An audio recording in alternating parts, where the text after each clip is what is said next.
Más de 300.000 personas disfrutan del evento en un bonito día de junio, el sector de la meta el más abarrotado, con un gentío animando a sus pilotos favoritos a cada nueva vuelta. Los supervivientes recuerdan el evento antes del desastre como una explosión de alegría. Jóvenes desconocidos hasta el momento, bromeando entre ellos y familias enteras que venían a modo de peregrinajes para ser testigos y parte del mayor evento automovilístico de la época. Una de tantas cosas que hacían singular a Le Mans era la salida. Los autos esperaban alineados en semi-batería a un lado de la pista, ordenando de mayor cilindrada a menor, mientras que los pilotos esperaban al otro lado de la misma. Cuando la bandera francesa caía, dando inicio a la carrera, los pilotos corrían hacia sus autos y los ponían en marcha, un proceso entonces más engorroso que en la actualidad. Esta modalidad de salida fue abandonada posteriormente por motivos de seguridad, siendo a fecha de hoy una salida lanzada. La salida de Le Mans beneficiaba más a los pilotos atléticos, obviamente, mientras que los pilotos entrados en edad y kilos como Fangio perdían un valioso tiempo nada más empezar la prueba. Fangio no solo tiene como impedimento inicial su afición a los asados e indiferencia ante el deporte, sino que al entrar atropelladamente en su bólido, sus pantalones se enredan con la palanca de cambios y pierden unos momentos valiosísimos que ponen a una multitud de autos entre él y las posiciones de cabeza. Hawthorne, por otra parte, logra una estupenda salida y enseguida consigue colocarse en la segunda posición tras el Ferrari de Eugenio Castellotti. Pero Fangio es en definitiva Fangio, de modo que sortea con su inigualable clase magistral auto tras auto hasta que, transcurrida una hora, está ya tercero con Hawthorne a la vista. Italiano, inglés y argentino baten una y otra vez el tiempo más rápido de la pista, evidenciando la calidad de los bólidos y la de los pilotos a sus mandos. Poco después, el ritmo de Castellotti cae, dejando a Hawthorne y Fangio solos en cabeza y entregados a una lucha que vería varios cambios de liderato entre uno y otro, en una fiera lucha entre el maduro campeón y el osado joven. En la vuelta 35, sin embargo, todo se trunca para dar lugar al desastre. Hawthorne primero acaba de lograr al Austin Healey de McLaren cuando ve que sus mecánicos le hacen señas para que haga un pit stop. Entonces, la línea de boxes no estaba separada de la recta principal, sino sencillamente a un lateral de la misma. Otro peligro afortunadamente inexistente a fecha de hoy, pero que sería fatal ese 11 de junio de 1955. Estaba por pasar los coches que se accidentaron. Hawthorne, McLaren, Leveque, Fangio. Velocidad alrededor de los 250 km por hora. Han pasado ya 3 horas. Es tiempo de cambiar de piloto. Hawthorne disminuye su velocidad y dirige su coche hacia los boxes. Es la maniobra que después le será discutida. Hawthorne la comenzó mucho antes de 300 metros de los boxes, de manera correcta. McLaren se abre un poco, lo justo para superar a Hawthorne, y un instante después Klein se dirige a los boxes. Leveque, velocísimo, trata de pasar pero no encuentra espacio. Su Mercedes sube sobre el Austin de McLaren y decola. Yo me aferro al volante y espero el golpe que no sé por qué no llega. Mi Mercedes pasa por un pelo acariciando el Austin, que atravesado rasga con su chapa el asfalto de la pista. Detrás mío dejo el infierno. Hawthorne iba demasiado rápido, de modo que pisó el freno con fiereza y los frenos de disco del Jaguar respondieron con una desaceleración magnífica. Desgraciadamente, McLaren estaba justo detrás de su compatriota y sus frenos de tambor no respondieron con la misma potencia. No tuvo más remedio que cambiar su trayectoria y echarse abruptamente a la parte izquierda de la carretera, por donde venía a su vez lanzado Leveque, también doblado y con Fangio segundo inmediatamente detrás. Sin posibilidad alguna de frenar o de esquivar el auto de McLaren, Leveque se vio encima del Austin Healey, que sirvió literalmente de rampa sobre el cual el Mercedes de Leveque salió volando. Tras el vuelo, el Mercedes con Leveque dentro rodó sobre el terraplén, que hacía las veces de barrera, dando varias vueltas de campana sobre el público y finalmente colisionando a gran velocidad contra una escalera de hormigón. Al impactar el vehículo contra la estructura de hormigón, motor, suspensión y otras piezas, volaron disparadas sobre el público, que abarrotaba la grada principal. Muchos fueron decapitados o partidos en dos, dada la brutal velocidad con que los restos del vehículo salieron disparados sobre la multitud.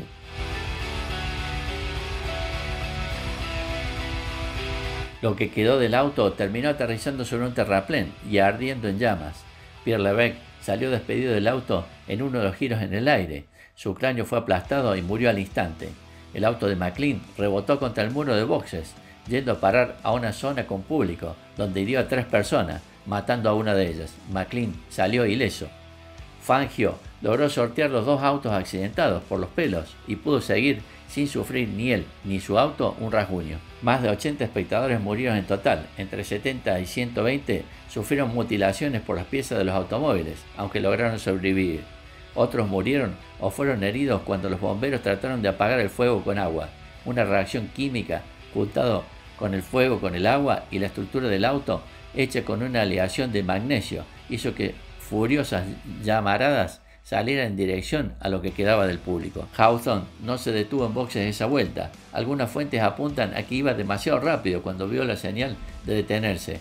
Se pasó de largo y dar marcha atrás estaba prohibido. Otras dicen que ante el accidente justo enfrente de boxes, su equipo optó por hacerlo seguir una vuelta más para evitar posibles daños adicionales. Cuando al fin paró en la siguiente vuelta, al quitarse el casco, Hawthorne era un mar de lágrimas, según la versión de su propio equipo. La carrera siguió a pesar de todo, según la explicación oficial, porque se optó por continuar para evitar que los espectadores abandonaran el circuito en masa, obstruyendo así el fluido tráfico de ambulancias yendo y viniendo del circuito. Adicionalmente, la mayor parte de las fuentes apuntan que los pilotos no eran conscientes de la gravedad de la desgracia, por difícil de creer que pueda parecer. Pasadas unas horas, Jaguar y Mercedes-Benz cambiaron de pilotos en su primer auto. Así Hawthorne cedió el volante a Edward Webb, un piloto a años luz de la élite.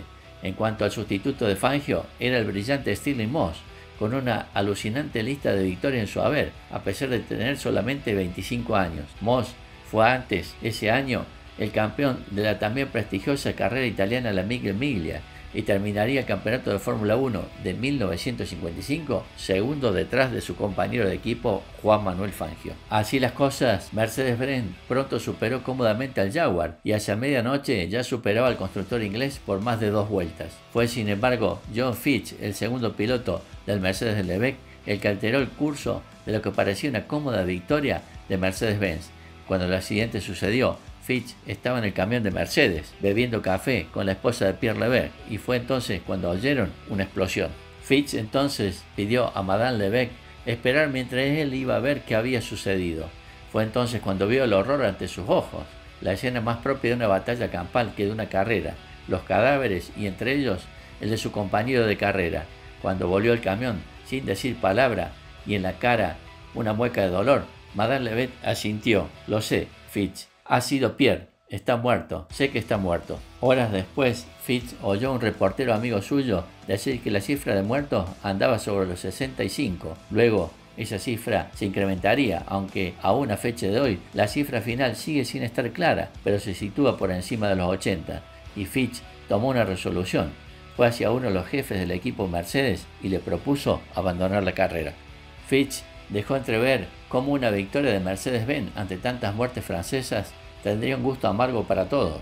Esto, recordemos, lo dijo un ex soldado estadounidense que luchó contra el Tercer Reich y fue hecho preso de guerra por los nazis, a los directivos de una constructora que apenas años atrás lucía las esvásticas en sus bólidos. Tras unas horas de deliberación en la que los autos siguieron rodando y la dupla compuesta por Fangio y Moss dominando la carrera, Mercedes decidió que la lectura de Fitch era la correcta y mandó a sus autos restantes abandonar. Fueron entonces al box de Jaguar para sugerir que tal vez ellos también deberían abandonar, puesto que el accidente empezó por una maniobra suya. Frank Lofty England, director de Jaguar, declinó alegando que, puesto que habían pasado ya 6 horas desde el accidente, tenía poco sentido abandonar a esas alturas.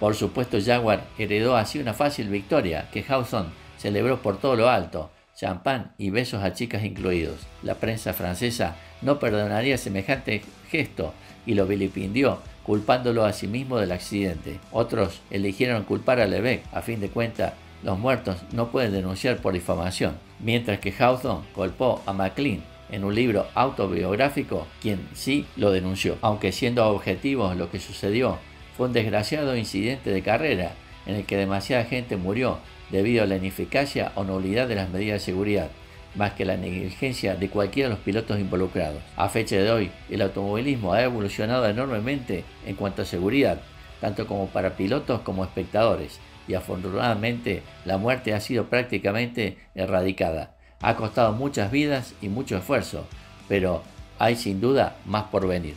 Mike Hawthorne volvió a Le Mans los 3 años siguientes, hasta 1958, aunque no logró, volvió a vencer. Sí ganó el campeonato de pilotos de Fórmula 1 ese mismo año, tras lo cual anunció su retirada de la competición. No lo matarían sus riñones, sino él mismo en un accidente de carretera 6 meses después, cuando perdió el control de su auto, un Jaguar, tras adelantar a un amigo quien conducía un Mercedes, en lo que parecía una carrera ilegal. Juan Manuel Fangio siguió compitiendo también hasta 1958, logrando 5 campeonatos de Fórmula 1, en un récord que duraría casi 50 años hasta que Michael Schumacher finalmente se lo arrebató, aunque el mismo alemán declaró que Fangio estaba a un nivel muy por encima del suyo, con un imponente e inigualable 46,15% de victorias en Fórmula 1 respecto a todas las carreras que disputó.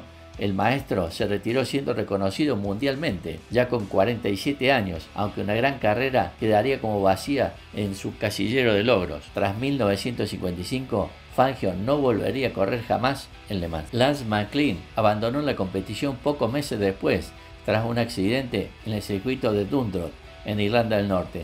McLean estrelló su auto al esquivar otro accidente en el que 2 pilotos murieron.